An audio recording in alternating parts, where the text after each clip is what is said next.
Andhra Pradesh Congress party అధ్యక్షురాలు Sharmila serious గా రాజకీయాలు చేసుకుంటూ దూసుకుపోతున్నారు. వైసీపీ పార్టీ అధినేత వైఎస్ జగన్ తో పాటు కొంతమంది కీలక నాయకులకు టార్గెట్ చేసుకుని విమర్శలు చేస్తున్నారు. ఇదే సమయంలో వైసీపీ నాయకులు కూడా షర్మిలకి కౌంటర్లు గట్టిగానే ఇస్తున్నారు. తాజాగా ఈ రకంగానే మంత్రి ఆర్కే రోజాకు షర్మిలకి మధ్య గత కొన్ని రోజులుగా మాటల యుద్ధం జరుగుతుంది. ఈ క్రమంలో తాజాగా మరోసారి వైఎస్ షర్మిలపై మంత్రి రోజా రెచ్చిపోయారు. తెలంగాణలో పోరాటం చేస్తానంటూ పెట్టిన వైఎస్ఆర్టీపీ ఎందుకు కాంగ్రెస్ లో విలీనం చేశారో వైఎస్ షర్మిల చెప్పాలని రోజా డిమాండ్ చేశారు. ఏపీలో ఏ లబ్ధి పొందడానికి కాంగ్రెస్ తరపున ప్రచారం చేస్తున్నారో ఆమె చెప్పాలన్నారు. తండ్రి వైఎస్ఆర్ బతికుంటే ఇప్పుడు కాంగ్రెస్ మీద ఉమ్మేసేవాళ్ళన్నారు. అటువంటి పార్టీలోకి ఏ మొహం పెట్టుకుని చేరారో షర్మిల సమాధానం చెప్పాలని మంత్రి ఆర్కే రోజా కోరారు. మరోవైపు తెలంగాణలో కాంగ్రెస్ ప్రభుత్వమే ఉంది కాబట్టి అక్కడి నుంచి ఏపీకి రావాల్సిన 6,000 కోట్లు ఇప్పించాలని వైఎస్ షర్మిలను రోజా డిమాండ్ చేశారు.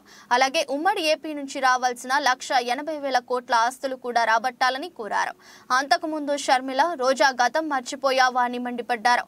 రోజా పాలన ఎలా ఉందని, నగరిలో ఎవరిని అడిగినా జబర్దస్త్గా దోచుకుంటుందని అంటున్నట్లు విమర్శించారు.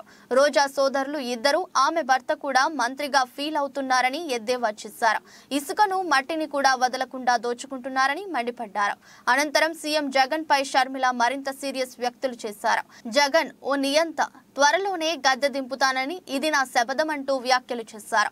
తెలంగాణ రాష్ట్రంలో నియంత కేసీఆర్ ను గద్దె దింపానని, ఏపీలోనూ నియంతను గద్దె దింపి తీరుతానని ఆమె పేర్కొన్నారు. వైఎస్ఆర్ ఆశయాలని అన్న ఎన్నో చెప్పారని, ఒక్క అవకాశం ఇవ్వాలని అడిగారని, కానీ అవకాశం ఇచ్చిన ప్రజల కోసం ప్రత్యేక హోదా ఉద్యమం కూడా చేయలేదని పేర్కొన్నారు. నగరిలో నిర్వహించిన సభలో వైఎస్ షర్మిల జగన్ ప్రభుత్వాన్ని గద్దెదింపాల్సిందే అనే వ్యాఖ్యలను 12 సార్లు చేశారు. నియంత ప్రభుత్వం అంటూ 10 సార్లు వ్యాఖ్యానించారు. వైఎస్ఆర్ హయాంలో రైతుల సంక్షేమానికి పెద్దపీట వేశారని, నేడు జగన్ హయాంలో వ్యవసాయం దండగా అనేది కనిపిస్తుందని షర్మిల ఆరోపించారు. ఇదిలా ఉంటే ఎన్నికల సమయంలో కడప జిల్లాలో వైఎస్ భారతి వైసీపీ ఎన్నికల ప్రచారంలో పాల్గొనబోతున్నట్లు వార్తలు వస్తున్నాయి. 2019 ఎన్నికల సమయంలో పులివెందుల నియోజకవర్గంతో పాటు మరికొన్ని ప్రాంతాలలో ఆమె పర్యటించారు. ఈసారి కూడా అదే తరహాలో వైఎస్ భారతి వైసీపీ ఎన్నికల ప్రచారంలో పాల్గొనబోతున్నట్లు వార్తలు వస్తున్నాయి. ఆంధ్ర రాష్ట్రంలో ఈసారి ఎన్నికల మాత్రం చాలా సీరియస్ వాతావరణంలో జరగనున్నట్లు తెలుస్తోంది. ఏపీ రాజకీయ ముఖ చిత్రం చూస్తే జగన్ ఒకవైపు అయితే మిగతా వాళ్ళంతా మరోవైపు అన్నట్టు ఉంది.